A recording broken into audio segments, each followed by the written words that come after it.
நாளைக்கான வீடியோ தாங்க வந்திருக்கு. வீடியோ வந்து சூப்பரா இருந்துச்சு அப்படின்னு தாங்க சொல்லணும். அஞ்சலிய வந்து எலியில அவங்ககிட்ட இருந்து பிரிச்சு போலீஸ்காரங்களே வந்து அந்த போலியா வந்து அப்பா, அம்மான்னு சொல்லிட்டு வந்தாங்கல்ல, அவங்க கிட்ட வந்து குடுக்குறாங்க அப்படி தாங்க சொல்லணும். அதெல்லாம் பார்க்குறக்கும் சேனல மட்டும் மறக்காம லைக் அண்ட் சப்ஸ்கிரைப் மட்டும் பண்ணிருங்க.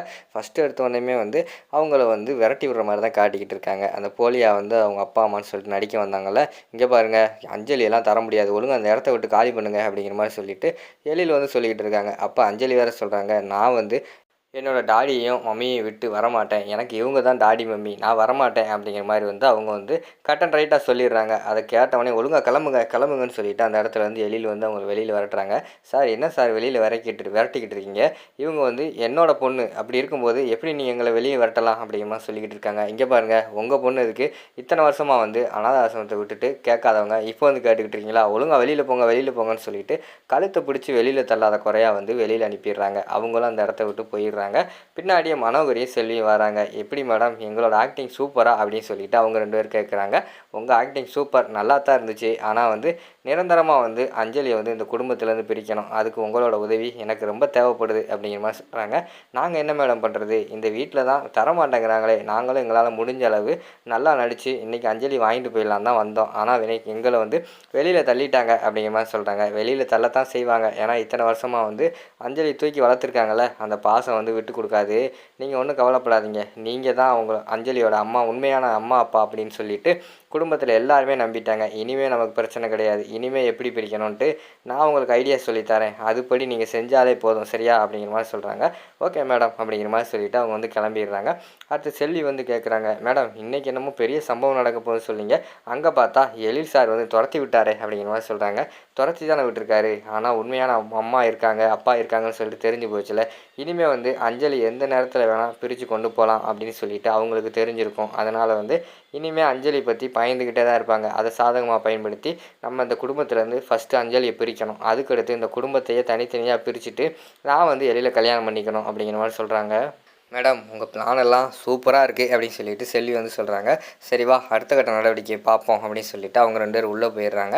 அங்கிட்டு பார்த்தா எழில் சுடரை தான் காட்டிக்கிட்டு இருக்காங்க. எழில் வந்து பயங்கரமான கலக்கத்தில் இருக்காங்க. அது எப்படி இத்தனை வருஷமாக வந்து அஞ்சலியை என்னோட பொண்ணு மாதிரி நான் வளர்த்துக்கிட்டு இருக்கேன். அது மட்டும் இல்லாமல் நான் பெத்த பொண்ணுகளை விட இவ்வளோ தான் நான் வந்து அளவுக்கு அதிகமாக வந்து பாசம் வச்சு வளர்த்துக்கிட்டு இருக்கேன். நானும் என் ஒய்ஃப் இந்துவும் சேர்ந்து இவளை தத்தெடுத்தப்போ இருந்து இப்போ வரைக்கும் அவளுக்கு வந்து எந்த குறையும் இல்லாமல் பார்த்துக்கிட்டு இருக்கோம். அப்படி இருக்கும்போது எப்படி வந்து இவங்க வந்து திடீர்னு கேட்கலாம்? அது எப்படி? நான் தரமாட்டேன் சுடர் தரமாட்டேன் அப்படிங்கிற மாதிரி சொல்லிகிட்டே இருக்காங்க. சார் நீங்கள் ஒன்றும் கவலைப்படாதீங்க சார். அதான் அஞ்சலியே சொல்லிட்டாலே நான் வந்து உங்கள் கூட தான் இருக்க போகிறேன் அப்படின்னு சொல்லிட்டு இருந்தாலே, அதனால் நீங்கள் ஒன்றும் கவலைப்படாதீங்க. யார் கேட்டாலும் நம்ம தரக்கூடாது சார் அப்படிங்கிற மாதிரி சொல்லிகிட்டு இருக்காங்க. அடுத்து வந்து கனகவல்லி அம்மா வந்து வராங்க. என்னப்பா எதுக்குப்பா ஃபீல் பண்ணிக்கிட்டு இருக்க அப்படிங்கிற மாதிரி சொல்கிறாங்க. எப்படிம்மா அஞ்சலி கேட்டவொடனே தர முடியும்? அஞ்சலி என்னோட பொண்ணுமா, நான் தரமாட்டேம்மா அப்படின்னு சொல்லிட்டு எழில் வந்து சொல்லிக்கிட்டு இருக்காங்க. நீ சொல்கிறதெல்லாம் புரியுதுப்பா. இத்தனை வருஷமாக வந்து நம்ம எடுத்து வளர்த்துட்டோம். அந்த பாசம் இருக்க தான் செய்யுது. ஆனால் உண்மையான அப்பா அம்மான்னு சொல்லிட்டு வராங்க. என்ன பண்ணுறதுப்பா? கோர்ட்டு கேஸுன்னு போனாங்கன்னு வச்சுக்கோமே, கண்டிப்பாக வந்து அவங்களுக்கு சாதகமாக தான் தீர்ப்பு எல்லாம் போகும். நம்ம கையில் எதுவுமே இல்லையப்பா அப்படிங்கிற மாதிரி சொல்லிக்கிட்டு இருக்காங்க. அம்மா நீங்கள் ஒன்றும் பயப்படாதீங்க.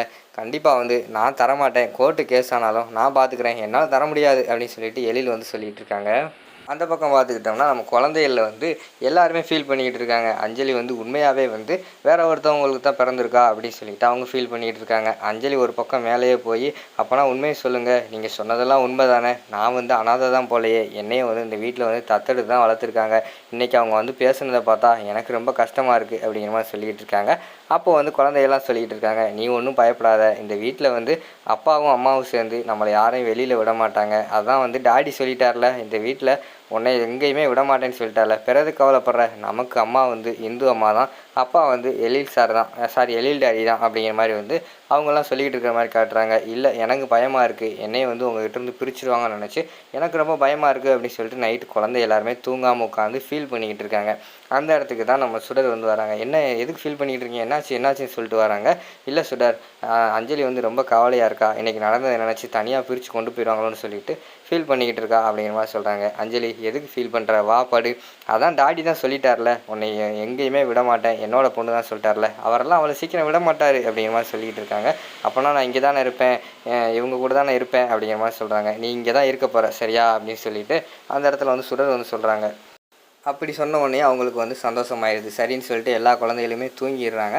அதுக்கடுத்து பார்த்துக்கிட்டோம்னா நைட்டு வந்து எழில், சுடர் 2 பேருமே அவங்க தூங்கிட்டு இருக்கிற மாரி தான் காட்டிக்கிட்டு இருக்காங்க. திடீர்னு பார்த்தா எழிலுக்கு வந்து ஒரு கனவு வந்துடுது. அதாவது பேரண்ட்ஸுன்னு சொல்லிட்டு 2 பேர் வந்தாங்கல்ல, அவங்க வந்துட்டு அந்த இடத்துல இருந்து நம்ம இவங்களுக்கு பிரித்து கூட்டு போகிற மாரி, அஞ்சலி வந்து பிரித்து கூட்டு போகிற மாரி கனவு வருது. டக்குனு தூக்கத்துலேருந்து எந்திரிச்சிடுறாங்க. எந்திரிச்ச உடனேயும் "அஞ்சலி, அஞ்சலி" அப்படின்னு சொல்லிட்டு கத்திக்கிட்டே இருக்காங்க. "சார் என்ன சார் என்னாச்சு?" அப்படின்னு சொல்லிட்டு பக்கத்தில் இருந்துச்சு சுடர் வந்து கேட்குறாங்க. "இல்லை, இன்னைக்கு வந்தவங்க வந்து அஞ்சலி கூட்டு போயிட்டாங்கன்னு சொல்லிட்டு இருக்காங்க." "சார் என்ன சார் கனவு எதுவும் கண்டீங்களா?" "அஞ்சலி இங்கே தான் சார் இருக்கா, தூங்கிட்டு இருக்கா" அப்படிங்கிற மாதிரி சொல்கிறாங்க. "ஓ ஆமாம் சுடர், நான் வந்து கனவு கண்டேன். அஞ்சலி என்னை விட்டு பிரித்து கூட்டு போகிற மாதிரி எனக்கு ஒரு மாதிரி கனவு வந்துருச்சு. நான் இப்போ உடனே போய் அஞ்சலியை பார்க்கணும்" அப்படிங்கிற மாதிரி சொல்கிறாங்க. "சார் அவளை எதுக்கு சார் டிஸ்டர்ப் பண்ணுறீங்க? அவளே வந்து நினச்சி ஃபீல் பண்ணிக்கிட்டு இருந்தா இந்த விஷயத்தை நினச்சி. நான் வந்து அவள்கிட்ட அறிவுரையெல்லாம் சொல்லி அவளை படுக்க வச்சுட்டு இப்போ தான் வந்திருக்கேன். நீங்கள் திருப்பியும் போய் எழுந்துச்சிங்கன்னா அவளுக்கு தூக்கம் கெட்டு போகும் சார், வேண்டாம் சார்" அப்படிங்கிற மாதிரி சொல்கிறாங்க. "இல்லை சுடர், நீ என்ன சொன்னாலும் எனக்கு அஞ்சலி போய் பார்க்கணும் போல இருக்குது. நான் போய் பார்க்க போகிறேன், என்னை தடுக்காத" அப்படின்னு சொல்லிட்டு விறுவிறுன்னு போகிறாங்க. "சார் இருங்க சார், நானும் வரேன்" அப்படின்னு சொல்லிட்டு பின்னாடியே வந்து சுடர் வந்து வராங்க. போய் பார்த்தா உள்ளே எந்த குழந்தைகளுமே இல்லை. சுடர் என்ன யாரையுமே காணோம் அப்படின்னு சொல்லிட்டு ஷாக் ஆகுறாங்க எழில். "சார் இருங்க சார் பார்க்குறேன்னு" சொல்லிட்டு அவங்களும் பாத்ரூமு எல்லா ஏரியாவுமே செக் பண்ணுறாங்க. செக் பண்ணி பார்த்தா எங்கேயுமே குழந்தைய காணோம். "எங்கே போனீங்க?" அப்படின்னு சொல்லிட்டு ஒவ்வொருத்தவங்களாம் கத்திக்கிட்டு கீழே வராங்க. கனகவள்ளி அம்மா வந்து சவுண்டை கேட்டு வெளியில் வந்துடுறாங்க. "என்னப்பா ஆச்சு, என்னாச்சு?" அப்படிங்கிற மாதிரி கேட்டோன்னே, "அம்மா யாரையுமே காணோம், வீட்டில் குழந்தையெல்லாம் எங்கே போனாங்க?" அப்படிங்கிற மாதிரி கேட்டோன்னே, "தெரியலையப்பா, மேலே தான் தூங்கிட்டு இருந்தாங்க" அப்படிங்கிற மாதிரி சொல்கிறாங்க. "அம்மா காணுமா, எங்கேன்னு தெரியலையே" அப்படின்னு சொன்னோன்னே, "ஆளுக்கு ஒரு பக்கம் போய் தேடுங்க" அப்படின்னு சொல்லிட்டு எல்லாருமே ஒவ்வொரு பக்கம் தேடிக்கிட்டு இருக்காங்க.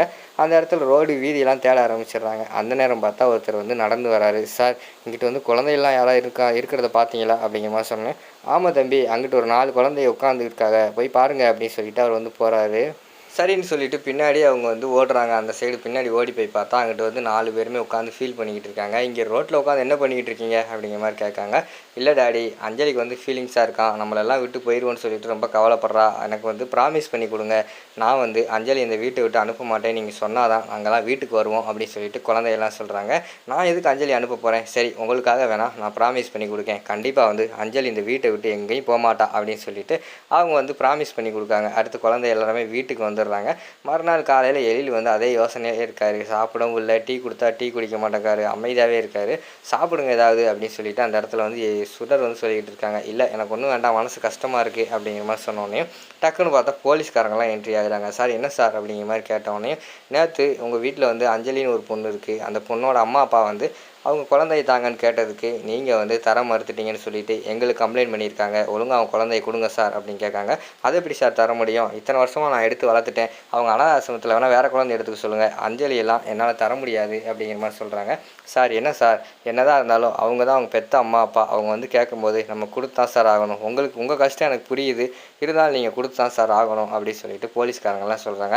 "இல்லை சார், என்னால் முடியாது, சட்டப்பூர்வமாக அதனால் பார்த்துக்கோங்க" அப்படிங்கிற மாதிரி சொன்னோன்னே, "அப்போ நான் அஞ்சலி கொடுங்க சார், நாங்கள் கோர்ட்டில் வந்து ப்ரொடியூஸ் பண்ணணும்" அப்படிங்கிற மாதிரி அவங்க கேட்குற மாதிரி தான் காட்டுறாங்க. "அதெல்லாம் தர முடியாது சார், அஞ்சலி இந்த வீட்டை விட்டு எங்கேயுமே தரமாட்டேன்" அப்படின்னு சொல்லிட்டு நம்ம எழில் வந்து சொல்லிக்கிட்டு இருக்காங்க. அதோட பார்த்துக்கிட்டிங்கன்னா இந்த எபிசோடு வந்து முடிச்சிடுறாங்க.